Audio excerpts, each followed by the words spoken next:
এই লোক লালসা সম্পর্কে বিশ্বনবী জনাব মুহাম্মদ রাসূলুল্লাহ সাল্লাল্লাহু আলাইহি ওয়াসাল্লাম দুনিয়ার পিছে ঘুরে ঘুরে তোমরা আমলকে নষ্ট করো না, দুনিয়ার মায়া দ্বারা তোমরা জড়িয়ে যেও না।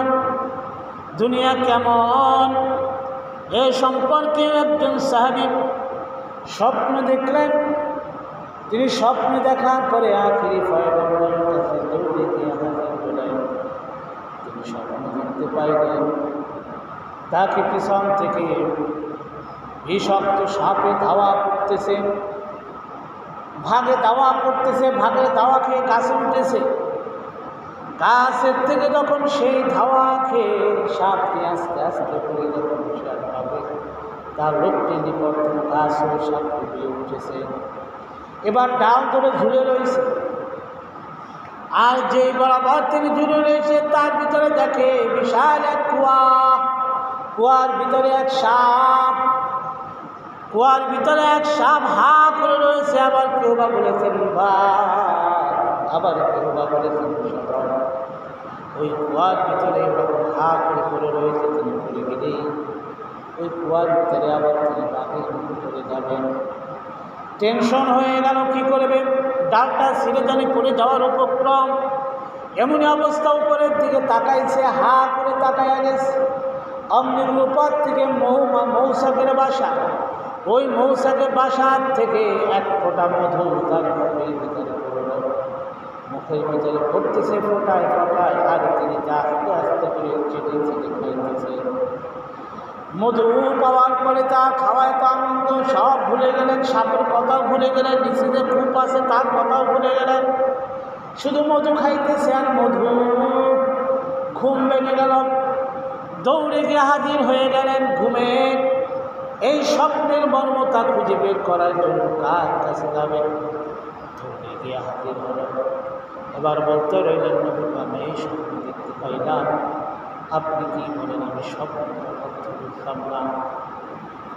বললেন তুমি কি স্বপ্নে দেখেছো বলো? এবার বললেন আমি স্বপ্নে দেখলাম আমাকে বিষাদার সাপ আমাকে দৌড়াচ্ছে। সাপের দৌড়ানি উঠে আমি গাছের উপরে উঠে বসলাম, সেই সাপটিও গাছের উপরে গেল। আমি যেই ঠালের উপরে বসলাম ওই সাপটিও সেই ঠালের নিকটে চলে গেল। আস্তে আস্তে করে ঠাল নিতে নিতে আস্তে আস্তে করে আমি নিচে চলে গেলাম। উপরে সাপ আমার দিকে তাকিয়ে রয়েছে, আর ঢালটাও যেন ভেঙে যাওয়ার উপক্রম হলো আমার শরীরের ভারে। আমি যেই ঢাল ধরে ঝুলে রইলাম ওই বরাবর দেখলাম একটি কুয়া, কুয়ার ভিতরে দেখি ভাগ হা করে রয়েছে। ওগো নবী, টেনশনে বেঁধে গেলাম। উপরে সাপ, নিচে কূপ, কূপের ভিতরে বাঘ, যেইখানে দেবো সেইখানে বিপদ। আমি কোথায় যাবো গো নবী? এমনই অবস্থায় আমি যখন উপরের দিকে তাকাইলাম দেখলাম বিশাল এক মৌসাকের বাসা, সেখান থেকে মধু ফোটা ফোটা দিয়ে আমার ভিতরে পড়তেছে। আর আমি মধু খাইতেছি, খাওয়ায় তো মজা পাইলাম, এত আনন্দ পাইলাম। ওই সাপের কথাও ভুলে গেলাম, নিজেদের কথাও ভুলে গেলাম। এবার তিনি বললেন তুমি ঠিকই দেখেছ, স্বপ্ন তো তোমার ঠিকই আছে। এবার বললেন কীভাবে বুঝলাম না? বললেন শোনো, তুমি যে সাপের ধাওয়া খেয়েছো ওই সাপ হলো মালাকুল মউত, তোমার পিছনে দৈনিক দৌড়াচ্ছে আর আল্লাহর হুকুমের অপেক্ষায় আছে। যেই দিন আল্লাহর হুকুম হয়ে যাবে ওই সাপে তোমাকে কামড় দেবে, অর্থাৎ মালাকুল মউত তোমাকে ধাক্কা মেরে ফেলে দেবে। আর তুমি যেই গাছে উঠেছো, গাছ হলো তোমার হায়াত। ওই গাছের পাতা যখন লাল হয়ে পড়ে যাবে হায়াত শেষ হয়ে যাবে, আর হায়াত নামক গাছের উপরে যখন হুকুম হয়ে যাবে গাছে থাকতে পারবে না। ওখান থেকে যখনই তুমি পড়ে যাবে ওই মালাকুল মউত তুমি সাপ তোমাকে ধ্বংস করবে। আর তুমি যে কূপ দেখেছো, কূপ হলো তোমার কবর, কবরের ভিতরে পাক দেখেছো, ওটা হলো ওই দুই ফেরেশতা, তারা তোমার অপেক্ষায় রয়েছে। কবরে গেলেই তোমাকে ধাওয়া করবে, আর কবরের ভিতরে সওয়াল করবে রে ও আল্লাহর গোলাম। আর তুমি যেইটা দেখেছো মধু, মধুর ফোঁটা তোমার মুখের ভিতরে পড়ার কারণে এত মজা পেয়েছো, খাওয়ায় মধু খাইতেছো, আর দিক থেকে তুমি ভুলে গিয়েছো সাপের কথা, রুটির কথা, কূপের ভিতরে দুটি ভাগ হাত হয়েছে তার কথাও তুমি ভুলে গেলা। ওরে দুনিয়ার মানুষ, ঠিক ততরূপভাবে দুনিয়ায় এমন মজা পাইলাম, মালাকুল মউতের কথা ভুলে গেলাম। ততরূপভাবে আবার হায়াত নামক তোমার একটা গাছ রয়েছে, ওটাও ভুলে গেলাম। আজ ওই কূপের ভিতরে কবর দেখলাম, ওটাই হলো কবর, ওই কবরের কথাও ভুলে গেলাম। তার কারণ মধুতে মজা পাইয়া তুমি খাইতেছ, দুনিয়ায় মজা পাইয়া বাড়ি করবা, গাড়ি করবা, টেনশন হইলা। ছেলেকে মানুষ বানাইবা, ছেলেকে শিক্ষিত বানাইবা, মেয়েকে শিক্ষিত বানাইবা, নিজের জীবন ধান্দায় চলতে রইলা, হায়াত নামক জীবনের কথা বলে গেলা। ওই সাপ হলো মালাকুল মউত, সাপের কথাও বলে গেলা। ও দুনিয়ার মানুষ, মধু পাইয়া সেই ব্যক্তি মালাকুল মউতের কথা ভুলে গেছে, ভুলে গিয়েছে তার হায়াত নামক গাছের কথা। তুমি আমি ভুলে গেলাম ওই কবরের কথা। অথচ তুমি দেখো তোমার বাড়ির আশেপাশ থেকেই দৈনিক না হয় 7 দিন, না হয় 15 দিন, না হয় 1 মাস, না হয় 6 মাস, এক এক করে এক এক লোক বিদায় নিচ্ছে, কবর নামক গর্তের ভিতরে লুকায়। ওই কবর নামক গর্তের ভিতরে লুকাইলে আর ফিরিয়ে আসার সময় নাই, ফিরিয়ে আসার সময় নাই। ও আল্লাহর গোলামেরা, কীভাবে তোমরা যেরকম স্বপ্নের ভিতরে মধু পাইয়া সব ভুলিয়া গেল, তোমার হায়াত নামক জীবনের কথা তুমি ভুলিয়া গেল। মাস শেষে 2 কোটি টাকা পাইয়া তখন সাদাবার তোমরাই পড়ে গেলাম। অনুরোধ করে বলি, যতই ব্যস্ত থাকো তাই কিছু করো, আল্লাহ তাআলার গোলামি দাসত্ব ছেড়ে দিও না, নামাজ রোজা ইবাদত বন্দেগী পিতামাতা ইত্তেবা ছেড়ে দিও না।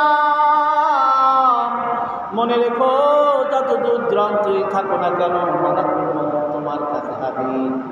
এই সাপ যেভাবে ব্যক্তির পিছনে দৌড়াচ্ছে, ঠিক ততরূপভাবে কিন্তু তোমার আমার পিছনেও ওই হায়াত নামক মালাকুল মউত দৌড়ায়। বাপজান সুন্দর করে বুঝেন, ঠিক ততরূপভাবে আপনাকে চিন্তা করতে হবে। মালাকুল মউত মনে হয় সে যাচ্ছে আমাকে ধাক্কা মেরে ফেলে দেবে, বাঁচার আর উপায় থাকবে না। ও দুনিয়ার গোলাম, এই জন্য অনুরোধ করে বলি যে যত ব্যস্তই থাকো না কেন, আল্লাহর গোলামি দাসত্ব, আল্লাহর ইবাদত গোলামি ভুলে যেও না। যদি ভুলে যাও, আল্লাহর গোলামির থেকে যদি বিমুখ হয়ে যাও, তবে তোমাকে বাঁচার আর কেউ থাকবে না। বাপজান আমার, আখিরে নবী এমন নবী পেয়েছি যাকে আমরা সকলেই এত মহাব্বত করি, ভালোবাসি। আর আখিরে নবী জনাবি মুহাম্মদুর রাসূলুল্লাহ সাল্লাল্লাহু আলাইহি সাল্লাম এমন একজন নবী আমরা পেয়েছি যাকে চিনেছি সবাই, 18,000 মাখলুকাত সবাই তাকে চিনে ফেলেছে। বাবাজান সুন্দর করে বুঝুন, ঘটনাটি এসেছে কাসাসুল আম্বিয়ার ভিতরে। বাপজান সুন্দর করে বুঝে নেন, আউলিয়াদের ঘটনা, নবীদের ঘটনা দুইটা পায়। তাসকিরাতুল আউলিয়ার কাসাসুল আম্বিয়ার ভিতরে পাওয়া যায়। রাসূল করিম সাল্লাল্লাহু আলাইহি সাল্লাম রাস্তা থেকে হাঁটতেছেন, হঠাৎ করে একজন শিকারী বিশাল এক বড় বস্তা নিয়ে যাচ্ছে।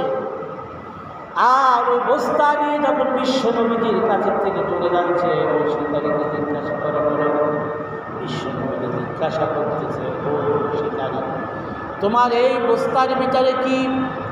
এবার বললেন, মুহাম্মদ, আব্দুল্লাহ ইবনে মুহাম্মদ, এই বস্তার ভিতরে হলো একটি গুই সাপ। এখন বর্তমানেও সৌদিতে দেখা যায় সবথেকে তাদের প্রিয় খাদ্য হলো গুই সাপ, ওদিকে বলা হয় পান্ডা।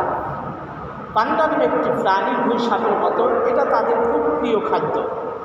এটা এখন নয়, সেই শুরু থেকেই বিশ্ব নবী থাকতেই তারা এই পান্ডাগুলো ধরে ধরে খাইতেন। তাদের খুব প্রিয় খাবার হচ্ছে এই পান্ডা কিংবা গুই সাপ।